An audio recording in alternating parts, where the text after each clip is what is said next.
తెలంగాణ గురుకులంలో అవసరం లేని జీవోలు తీసుకొచ్చి అందరినీ మభ్యపెట్టి పిల్లల సొమ్మును కూడా తను కాల రాస్తున్నారు. రేవంత్ రెడ్డి గారు జీవో నెంబర్ 17 పిఎంయు విధానాన్ని తీసుకొచ్చి టెండర్లన్నీ కూడా సెంట్రలైజ్ చేసి ప్రభుత్వం ఏర్పడి 2.5 సంవత్సరాలు పూర్తిగా వస్తున్నప్పటికీ కనీసం పిల్లలకు అందే చిన్న చిన్న అవసరాలు కూడా ఇప్పటి వరకు వాళ్ళకు చేరతలేవు. కొత్త కొత్త విధానాన్ని తీసుకొచ్చి ఏదో చేయాలని మభ్యపెట్టి చేస్తున్నాడు. దాంట్లో వచ్చే కమిషన్లతోని తృప్తిపడి ఆయన కమిషన్లు ఆయనకు అందగానే అక్కడనే బ్రేక్ అవుతున్నాడు. ఈ జీవో 17 ఒకటే డిమాండ్ చేసి చెప్తా ఉన్నాం కాంగ్రెస్ ప్రభుత్వానికి. జీవో నెంబర్ 17ను వారం లోపు కనుక రద్దు చేసి డిపిసి లెవెల్లోనే మళ్ళీ కాంట్రాక్టులన్నీ కూడా నియమించకపోతే తప్పకుండా సంక్షేమ భవన్ డిఎస్ఎస్ భవన్ని తప్పకుండా ముట్టడి చేస్తామని మేము ఈ వేదికగా మీకు హెచ్చరించి డిమాండ్ చేసి చెప్తా ఉన్నాం. ఈ జీవో నెంబర్ 17 తీసుకోవడం వల్ల పిల్లలకు ఒరిగే న్యాయం ఏమున్నది? అసలు సెంట్రలైజ్ చేసినావు టెండర్స్ అన్ని సెంట్రలైజ్ చేసి ఎక్స్రే లాస్ట్ ఇయర్ నుంచే ప్రొవైడ్ చేస్తున్నారు. పిల్లలకి ఇచ్చే మినిమం గుడ్డులో కూడా ఒక గుడ్డు మీద కనీసం 2 నుంచి 2.5 రూపాయల లాభం తీసుకొని ఇన్ని పర్సెంటేజ్ పెట్టుకొని దాదాపు బీసీ, ఎస్సీ, ఎస్టీ, మైనార్టీ గురుకులాల్లో, సంక్షేమ గురుకులాల్లో, లోక హాస్టల్ గురుకులాల్లో కొన్ని లక్షల మంది పిల్లల సొమ్మును కూడా నువ్వు కాల రాస్తున్నావు. ఈ వేదికగా నేను ఒకటే చిన్న మీడియా మిత్రుల ద్వారా నేను ఒక ఎగ్జాంపుల్గా ఒక గుడ్డు మీద జరుగుతున్న నష్టం ఎంత, సో ఈ విధంగా మిగతా వాటి మీద ఏ విధంగా జరుగుతుందో కూడా ఒక్కసారి నేను ఒక 2 మాటలలో మీకు వివరిస్తాను. సాంఘిక సంక్షేమ గురుకులాలు 268 గురుకులాలు, అదేవిధంగా గిరిజన సంక్షేమ 165 గురుకులాలు, జ్యోతిరావు పూలే గురుకులాలు 327, మైనార్టీ గురుకులాలు 204, కేజీబీవి 495 గురుకులాలు, మోడల్ స్కూల్ 194, అదేవిధంగా ఎస్సీ ఎస్టీ బీసీ మైనార్టీ సంక్షేమ లోకల్ హాస్టళ్లు దాదాపు యావత్ తెలంగాణలో 800 హాస్టల్స్ ఉండడం జరిగింది. ఓవరాల్ గా 2453 హాస్టల్స్ ఉండడం జరిగింది. మరి దీంట్లో దాదాపుగా మనకు ఈ గురుకులాల్లో జరుగుతున్న అన్యాయం ఏందయ్యా అంటే దగ్గర మన పిల్లలు ఒక 60 కోట్ల రూపాయలను ఇంతమంది స్టూడెంట్స్ వేదికగా 60 కోట్ల రూపాయలు ఒక గుడ్డు మీదనే నష్టం జరుగుతుంది. ఒక ఎగ్ మీదనే, ఒక ఎగ్గులో జరిగే నష్టం పిల్లలకు వచ్చే పర్ క్యాపిటల్లో ఈ లక్షలాది మంది విద్యార్థులకు జరిగే నష్టం 60 కోట్లు. ఒక్క గుడ్డులోనే 60 కోట్ల కుంభకోణం చేస్తున్నది తెలియకనే ఇప్పుడు సెంట్రలైజ్ చేసినావు, పౌల్ట్రీ ఫార్ములకే ఇవ్వాలన్నావు, చిన్న సన్నకారు కాంట్రాక్టులను నేల దొక్కేసినావు. గతంలో కేసీఆర్ గారు ఉన్నప్పుడు 10-15 వేల మంది కాంట్రాక్టులను వచ్చినావు. నీ యొక్క పిఎంఈ విధానం, జీవో నెంబర్ 17 విధానంతో అందరినీ కాల రాకుండా చేసినావు. వాళ్ళు కనీసం క్వాలిఫై అయ్యాకనే డిస్క్వాలిఫైడ్ చేసినావు. ఎందుకంటే 50 నుంచి 100 కోట్ల టర్నోవర్ చూపించాలంటున్నావు, పౌల్ట్రీ ఫామ్ ఉండాలంటున్నావు. మరి ఈ బీసీ, ఎస్సీ, ఎస్టీలకు ఆ పౌల్ట్రీ ఫామ్లు ఎక్కడి నుంచి వస్తాయి? ఓకే, నువ్వు సెంట్రలైజ్ చేసినావు, పిల్లలకు న్యాయం చేయాలి, పిల్లలకు మంచి సమన్వయమైన భోజనం తక్కువ ధరలో ఇవ్వాలనుకున్న వ్యక్తివి. ఇది డిపిసి లెవెల్లోనే డిస్ట్రిక్ట్ లెవెల్లో ఎగ్ టెండర్ జరిగినప్పుడు అక్కడ కాంట్రాక్టర్ 4 రూపాయల 60 పైసలకు ఇప్పుడు నువ్వు ఏ ఎగ్ అయితే ఇస్తున్నావో ఆ ఎగ్ ఇవ్వగలిగినప్పుడు మనం సెంట్రలైజ్ చేసి పౌల్ట్రీ ఫామ్ ఉన్న వ్యక్తి ఆ 4 రూపాయల 60 పైసల కంటే కొంచెం తక్కువనే ఇవ్వాలి కదా. అదే కదా న్యాయం. నువ్వు బడా పెద్ద అతనికి ఇస్తున్నావంటే. కానీ ఇక్కడేం జరిగింది? 6 రూపాయల 60 పైసలకు నువ్వు ఒక గుడ్డుని ఇవ్వడం జరిగింది కాంట్రాక్టర్కు. అంటే పౌల్ట్రీ ఫామ్ దగ్గర నుంచి తీసుకొచ్చే టెండర్ దారుడేమో 4 రూపాయల 60 పైసలకు ఇవ్వగలుగుతాడు. అదే పౌల్ట్రీలో పెద్ద పెద్ద పౌల్ట్రీస్ ఉన్న ఆ బడా కాంట్రాక్టర్లు మాత్రం 6 రూపాయల 60 పైసలకు ఇస్తారు. అంటే ఇక్కడనే వ్యత్యాసం. ఒక ఎగ్ మీద 2 రూపాయలు. ఈ లక్షలాది మంది విద్యార్థుల మీద దాదాపు సంవత్సరానికి 60 కోట్ల రూపాయలు నష్టం జరుగుతుంది. ఇక దీన్ని కొంచెం పక్క పెడితే ఇప్పుడు కిరాణం సరుకుల్లో దాదాపు పిల్లలకి ప్రతి ఒక్క పిల్లలకి 93 రకాల వస్తువులు ఇస్తారు. ఆ ఒక్క ఎగ్గులోనే నువ్వు ఇంత అన్యాయం చేసినావు. దాదాపు 30-40% కమిషన్లో దీన్ని కొలాప్స్ చేస్తున్నావు తెలియకుండా. మరి ఈ 93 రకాల పప్పు దినుసులల్లా, ఉప్పులల్లా, నూనెలల్లా, మసాలాల్లా, కారంలా, అల్లంలా, వెల్లుల్లల్లా నువ్వు ఏ విధంగా చేస్తున్నావు కూడా మా ముందు ఇప్పుడు వేదికగా ఇది కూడా తెలియపరుస్తాం. 93 వస్తువులు అంటే 93 వస్తువులను నేను తెలియపరచలేం, కానీ నేను ఒక 4-5 వస్తువుల గురించి చెప్పగలుగుతా. దీంట్లో కొన్ని వందల కోట్ల రూపాయల మోసం జరుగుతుంది. దీంట్లో కొన్ని వందల కోట్ల రూపాయలు, దాదాపు 250 నుంచి 300 కోట్ల రూపాయల నష్టం జరుగుతుంది. అదే విధంగా ఒక్కసారి మీకు నేను ఎక్స్ప్లెయిన్ చేస్తాను. ఈరోజు మనం ఇళ్లలో వంట నూనె ఏదైనా కూడా రెగ్యులర్గా వాడేది నూనె వాడతాం, కారం వాడతాం, పప్పులు వాడతాం, మసాలాలు వాడతాం. వాటిలో ఒక 4-5 ఎగ్జాంపుల్స్ చెప్తాను నేను మీకు. ఇప్పుడు సన్ఫ్లవర్ ఆయిల్, ఇప్పుడు మనకు ఇళ్లలో దొరికే సన్ఫ్లవర్ ఆయిల్ ధర 165 రూపాయలు మనకు దొరికేది. కానీ ఇక్కడ ఈ సెంట్రలైజ్ చేసి జియో నెంబర్ 17 తీసుకొచ్చి ఈ కాంట్రాక్ట్ని సెంట్రలైజ్ చేసి బడా కాంట్రాక్ట్లకు ఇచ్చిన రేవంత్ రెడ్డి ఇక్కడ టెండర్ ఎంత ఫైనల్ చేస్తుండే 218 రూపాయల 79 పైసలు చేస్తున్నాడు. అంటే చిన్న చిన్న కాంట్రాక్టర్లను, చిన్న చిన్న జనరల్ స్టోర్ కాంట్రాక్టులు, చిన్న చిన్న పౌల్ట్రీ ఫామ్లలో నష్టం చేస్తున్నావు, అందరినీ అఘాతన దొక్కుతున్నావు. ఈ తెలంగాణ బిడ్డలకు ఎవరికి వస్తలేదు ఆ టెండర్ కూడా బయట రాష్ట్రాల వాళ్ళకి ఇస్తున్నావు. దాంట్లో కూడా మార్కెట్లో దొరికే ధర కంటే 33% నుంచి 33 నుంచి 40% రేట్లు అధికంగా వేసి నువ్వు ఈరోజు వాళ్ళకి టెండర్ కేటాయిస్తున్నావు.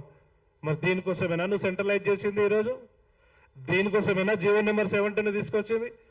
నువ్వు అందరికి కలిపి ఒక దగ్గర ఇస్తున్నావంటే డిపిసి లెవెల్లో, డిస్ట్రిక్ట్ లెవెల్లో జరిగే టెండర్ విధానం కంటే ఇంకొక ₹2 తక్కువ ధరలో నువ్వు సెంట్రలైజ్ చేసిన వ్యక్తికి ఇవ్వాలి.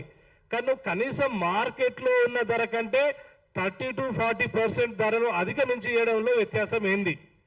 అదేవిధంగా గరం మసాలాలో తీసుకుందాం.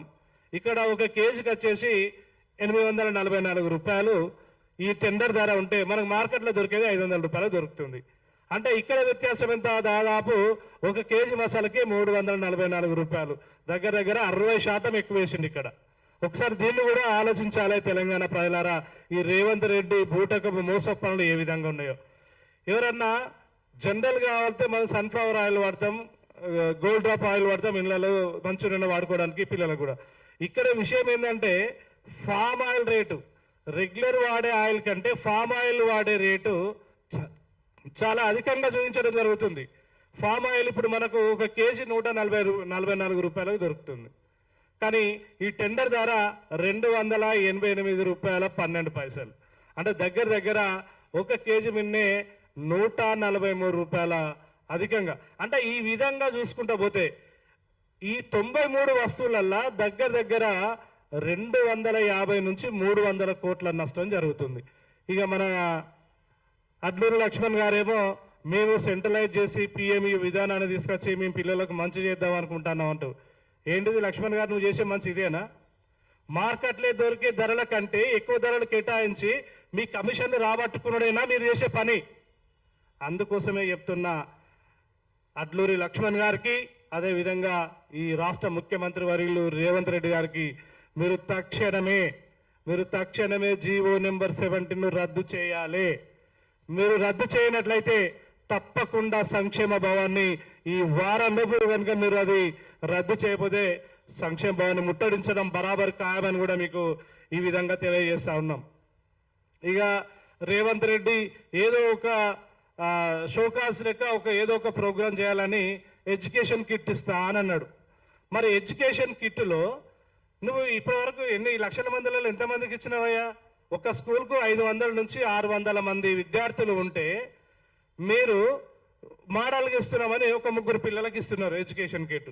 నీ చేతుల పనే కదా, నువ్వు ఇచ్చేదే కదా. మరి నీ చేతుల పని, నువ్వేంటి రాజువే, నువ్వేంటి యజమానివే, నీకు ఇవ్వడానికి ప్రాబ్లం ఏమున్నది? నువ్వు దానికి బడ్జెట్ కేటాయించినావు కదా, ఆ బడ్జెట్లో నువ్వు ఎడ్యుకేషన్ కిట్ ఇవ్వడానికి ప్రాబ్లం ఏమున్నది? ఇవన్నీ బూటకపు మాటలు, ప్రజలను మోసం చేసి విద్యార్థులను మోసం చేసే మాటలు. ఇప్పటి వరకు కూడా స్కూల్స్ రీఓపెన్ అయ్యి దగ్గర నెల రోజులు దాటింది. మరి ఇప్పటి వరకు కూడా కనీసం పిల్లలకు అందాల్సిన వెసులుబాట్లు కూడా ఇప్పటి వరకు అందలేదు కదా. వాళ్ళకంటే డ్రెస్సెస్ కావచ్చు, బుక్స్ కావచ్చు, ట్రంక్ బాక్సెస్ కావచ్చు, యూనిఫామ్స్ కావచ్చు, ఇప్పటి వరకు కూడా వాళ్ళకి అందలేదు. మరి నువ్వు అవి ఎవరికి ఇస్తున్నావు? అవి కూడా సెంట్రలైజ్డ్ అనే విధానంలో పెట్టి 100 కోట్ల టర్న్ ఓవర్, 500 కోట్లు, 600 కోట్ల టర్న్ ఓవర్ చూపించాలని చెప్తే తెలంగాణలో ఒక్కరు కూడా ఎలిజిబుల్ అయితే లేరే. నీకు ఎలిజిబుల్ కావాల్సిన వాళ్ళు ఎవరు? నీ బినామీలు. పక్క రాష్ట్రాలలోకి ఇస్తుంది. మఫత్లాల్ లాంటి వాళ్ళకు, మఫత్లాల్ కంపెనీ లాంటి నీ పర్సెంటేజ్ 30 to 40% మాట్లాడుకున్నావు, వాళ్ళకి ఆ టెండర్లు కేటాయిస్తున్నావు. మరి దీనివల్ల జరిగే నష్టం ఇది ఎవరికి తెలియదు అనుకుంటున్నావు రేవంత్ రెడ్డి గారు. తప్పకుండా నువ్వు చేసే ప్రతి పనిని, పిల్లలకు జరిగే ప్రతి అన్యాయాన్ని మేము తెలంగాణ కాంట్రాక్ట్ చేసి నుండి ప్రతి ఒక్కటి కూడా నిలదీస్తాం. తప్పకుండా నిన్ను ప్రశ్నిస్తాం.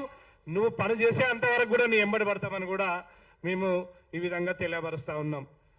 ఒకటే, ఈ తెలంగాణ ప్రజలు ఈ రేవంత్ రెడ్డి గారు చేస్తున్నటువంటి ఈ మోస పనులను మాత్రం మనం తప్పకుండా అరికట్టాల్సిన అవసరం ఉన్నది. ఎందుకంటే ఈ రేవంత్ రెడ్డి తీసుకొచ్చిన, ఈ రేవంత్ రెడ్డి ఆలోచన ఇదంతా. అడ్లూరు లక్ష్మణ్ గారు ఇప్పుడు వచ్చిన మినిస్టర్, ఈ జీవో నెంబర్ 17 వచ్చినప్పుడు అడ్లూరు లక్ష్మణ్ గారు ఎంటర్ కాలే. ఇంకా అప్పుడు సంక్షేమ శాఖ మంత్రి కూడా రేవంత్ రెడ్డిని. మరి ఆ రేవంత్ రెడ్డి చేస్తున్నటువంటి ఈ అమాయక ప్రజలు, కనీసం పిల్లల పొట్టకాడు భోజనాన్ని కూడా నువ్వు దాని మీద కూడా ఇప్పటికీ వ్యాపారం చేస్తున్నావు. నువ్వు మరి పిల్లలకు న్యాయం చేయాలనుకుంటే నువ్వు గతంలో ఉన్న విధానాల కంటే నువ్వు మిన్నంగా చేయాలి. అది బోను. అంతకుముందు గతంలో గురుకులాల్లో చదువుకోవాలంటే పిల్లలకు సీట్లు దొరికేటివి కాదు. పిల్లలు ఉత్సాహంగా వచ్చి ఎగ్జామ్స్ రాస్తే దానికి 100 ఫైరలు, ఎమ్మెల్యేలు, ఎంపీలు, మినిస్టర్లు ఫైరలు చేసిన సీట్లు దొరికేది కాదు. ఇప్పుడు ఏ స్కూల్లో చూసినా కూడా వేకెన్సీస్ 100 మంది ఉండాల్సిన పిల్లలలో 40 మంది, 50 మంది ఉంటున్నారు. మొత్తం వేకెన్సీస్. మరి విధానం ఎక్కడ పోతుంది? నువ్వు ఇక్కడ ఈ పేద ప్రజల కోసం నువ్వు చేస్తున్న సేవ ఏంటిది? నిన్ను నమ్ముకొని ప్రజలందరూ నిన్ను సింహాసనాన్ని ఎక్కిస్తే నువ్వు ప్రజలకు చేసేది ఏమున్నది? ఈ తెలంగాణలో బహుజన బిడ్డలైనటువంటి బీసీలకు, ఎస్సీలకు, ఎస్టీలకు, మైనార్టీలకు చేస్తున్న సేవ ఏంటిది నువ్వు? మరి ఈ జాతులకు సంబంధించిన బిడ్డలే కదా ఆకలికి అలమటించేది. చదువులకు దూరమై కొన్ని 100 సంవత్సరాల నుంచి వెనుకబడ్డాం. అన్ని అవకాశాలు లేకనే కదా. ఆ అవకాశాలు మీరు ఎందుకు కల్పించడం లేదు?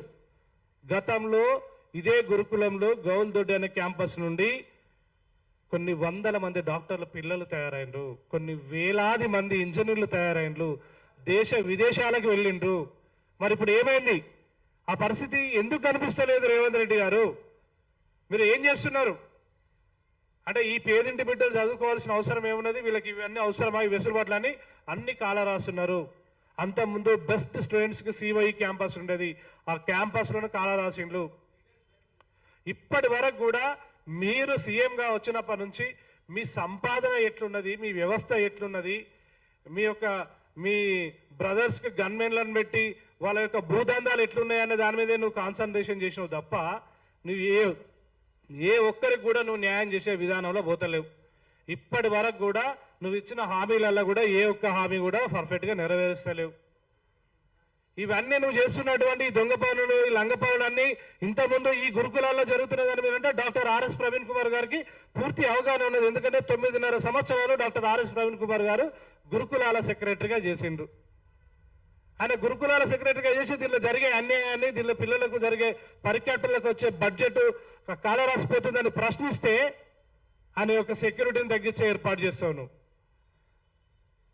ఆయన చంపాలన్న ప్రణాళికతోని నేను చేసే ప్రతి పనిని ఈ ఆర్ఎస్ ప్రవీణ్ కుమార్ గారు ప్రతి ఒక్క దాన్ని పసిగట్టి వేటాడి అడుగుతున్నాడు. ఎట్టి పరిస్థితులైనా ఈయన యొక్క సెక్యూరిటీని తగ్గించేసి బుల్లెట్ ప్రూఫ్ కార్ తీసేయాలి, ఆయనకు ఎటువంటి ఇబ్బందులు, ఆయనకి సెక్యూరిటీ నెక్స్ట్ కేటగిరీ సెక్యూరిటీని తీసేయాలని నువ్వు ఒక ప్రయోగాలు చేస్తే చదువుకున్న వ్యక్తుల వ్యవస్థ కనుక అదే ఆర్ఎస్ ప్రవీణ్ కుమార్ గారు కోర్టు ద్వారా వెళ్ళి స్టే ద్వారా మన సెక్యూరిటీని తీసుకొచ్చుకున్నారు. సాక్ష్యాలతోని ఇదే సోమాజిగూడ ప్రెస్ క్లబ్ లో సాక్ష్యాలతోనే నీకు నిరూపిస్తా. నువ్వు 2000 కోట్ల కుంభకోణం చేస్తున్నావు. రేవంత్ రెడ్డి అడ్లూరు లక్ష్మణ్ అడ్డం పెట్టుకొని ఎటువంటి అవగాహన లేని అడ్లూరి లక్ష్మణ్, పొన్నం ప్రభాకర్ గారు, అజారుద్దీన్ గారు, ఎటువంటి అవగాహన లేని వ్యక్తులను బొమ్మల్లాగా వాళ్ళని ముందు పెట్టి నువ్వు వెనుక నుంచి నువ్వు స్క్రిప్ట్ ఇస్తుంటే ఆ స్క్రిప్ట్లు చదివి వాళ్ళు మోసపోతున్నారు. నా రిక్వెస్ట్ ఒకటే, ఈ ముగ్గురు మంత్రులకు జర బొమ్మల్లాగా ఉండకండి.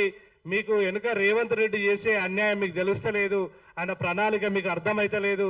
ఆయన మోసపూరితమైన ప్రణాళికతోనే ఈ జీవో నెంబర్ 70ని తీసుకొచ్చిందని మేము తెలియజేస్తా ఉన్నాం. మొన్నటికి మొన్న మీరు రాకపోగా అరెస్ట్ చేయించిండ్రు. ఇదంతా ఇంతగానో ఈయన సెక్యూరిటీ తీసేస్తా అన్నా కూడా ఈయనకు భయం లేదు, బాతలేదు అని doctor RS Praveen Kumar sir గారి యొక్క సతీమణి మేడం లక్ష్మీబాయి మేడంని సంబంధం లేని శాఖకు గంటలో ట్రాన్స్ఫర్ చేసిన, ఎటువంటి ఫైల్ మూవ్ కాకుండా డైరెక్ట్ ఒక ఫోన్ కాల్తో సంబంధం లేని శాఖకు ట్రాన్స్ఫర్ చేసిండు. అంటే నువ్వు ప్రశ్నించే వ్యక్తులను, ప్రశ్నించే గొంతులను మూయడానికి, నువ్వు వాళ్ళని చంపడానికైనా, వాళ్ళని ఏ విధంగా హరాస్మెంట్ చేయడానికైనా నువ్వు ఒక్క నిమిషం కూడా వెనకాడతలేవు. రేవంత్ రెడ్డి ఖబర్దార్, గుర్తుపెట్టుకో, నువ్వు చేసే పనులను చూసుకుంటూ ఉండడానికి ఇక్కడ ఏమో బొమ్మలం కాదు. బరాబర్ చెప్తున్నాం, నువ్వు చేసే ప్రతి ఒక్క దానికి కూడా, ప్రతి ఒక్క అన్యాయమైన పని కూడా మేము తప్పకుండా సవాలుగా నిలిచి ఎదురు తిరిగి ఖచ్చితంగా నీతోని నువ్వు పలికిన దొంగ పలుకులు పలికిన మాటలు ఏవైతున్నాయో అవన్నీ కూడా అమలయ్యేంత వరకు కూడా నీ వెంట వేటాడి పడతామని కూడా మేము ఈ ప్రెస్ విలేకరు మిత్రుల ద్వారా మీకు తెలియపరుస్తా ఉన్నాం. నువ్వు బెదిరిస్తే బెదిరితారా? నువ్వు ట్రాన్స్ఫర్లు చేస్తే బెదిరితారనుకుంటున్నావా? నువ్వు సెక్యూరిటీ గవర్నమెంట్స్ తీసేస్తే బెదిరిపోతావు అనుకుంటున్నావా? ఖబర్దార్ రేవంత్ రెడ్డి, గుర్తుపెట్టుకొని మళ్ళీ చెప్తున్నాం, నువ్వు doctor RS Praveen Kumar sir గారి మీద చిన్న గీత పడ్డా నిన్ను వదిలిపెట్టేది ఉండదు. సమాజం అంతా చూస్తున్నది. వెనుక బీఆర్ఎస్ పార్టీ పూర్తి సహకారం, సపోర్ట్తో ఈరోజు డాక్టర్ ఆర్ఎస్ ప్రవీణ్ కుమార్ అన్ని నిజాలను మీకు ముందు బయట పెడుతున్నాడు. వాటిని అన్నింటినీ కూడా నువ్వు సరిదిద్దుకో. ఇప్పటివరకే నువ్వు చేసిన మిస్టేక్లు, ఇంకా 2.5 సంవత్సరాల సమయం ఉన్నది నీకు. ఇప్పటికైనా సరిదిద్దుకొని నువ్వు ఏవైతే నువ్వు దొంగ హామీలు పలికినవో, ఏవైతే దొంగ జీవోలు తీసుకొస్తున్నావో వాటన్నింటినీ వెంటనే వెనక్కి తీసుకొని ఆ పిల్లల ఎడ్యుకేషన్ రూట్లోనైనా కనీసం వాళ్ళకు మంచి అవకాశం కల్పియ్యా. నువ్వు ఆల్రెడీ కొన్ని వేల కోట్లు, 100 కోట్ల రూపాయలు నువ్వు దంద చేసి సంపాదిస్తున్నావు, నువ్వు నీ తమ్ముళ్ళు అందరు కలిసి. నీకు బినామీలు ఉన్నారు కదా, వేం నరేందర్ రెడ్డి, శ్రీనివాసరెడ్డి, వాళ్ళు సంపాదిస్తున్నా సరిపోతుంది కదా. లాస్ట్కి ఈ గురుకులాల్లో చదువుతున్న పిల్లల సొమ్ము కూడా తినడానికి నీకు కొంచెమైనా ఏమైనా ఉండాలి. కానీ నీకు మాటలలో చెప్పలేను నిన్ను. అడ్డూరు లక్ష్మణ్ గారికి ఇప్పుడు ప్రజెంట్ సంక్షేమ శాఖ మంత్రివర్యులుగా, సో మీ సెక్రటరీ గారే ఈ జీవో నెంబర్ 17 యొక్క చైర్మన్ గా ఉన్నారు కనుక వెంటనే మీరు ఆ జీవో నెంబర్ 17 వెనక్కి తీసుకోవాలి. దాన్ని రద్దు చేసి ఏవైతే ఇప్పుడు సెంట్రలైజ్ చేసి కిరాణం సరుకులని, ఎగ్స్ని మీరు సెంట్రలైజ్ చేసి మూవ్ చేస్తున్నారో వాటిని అన్నింటినీ కూడా వెంటనే డిపిసి లెవెల్లో, డిస్ట్రిక్ట్ లెవెల్లో మీరు ఆ కాంట్రాక్ట్లను మళ్ళీ నోటిఫికేషన్ ఇచ్చి గతంలో జరిగిన యథావిధి విధంగానే దాన్ని ఆ విధంగానే తీసుకెళ్లాలని మేము డిమాండ్ చేస్తూ ఈ మీడియా మిత్రుల ద్వారా మీకు తెలియపరుస్తున్నాం.